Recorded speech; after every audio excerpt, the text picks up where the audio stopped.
Let me show you how you can write your text on arc like this in Canva. So let's click text on the left and add a new text box. With the text like this, we can now apply effects. Head to effects and then scroll down. We don't need a style, what we need is a shape effect. In this case, curve shape, and your text will be like this, but we can control the curve. Take a look, there's a slider here.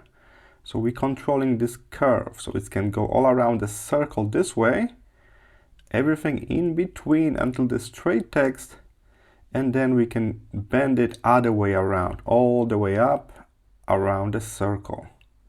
All right, so maybe you just need a slightly curve up, that's it, or slightly curve down. You don't need to go all the way to the circle. So that's how you do it. Simply apply the shape effect in the effect menu. Keep in mind, you can still apply regular shadows or other visual effects on the top of that shape effect. You can also do the old-fashioned rotation to alter how the text curves down.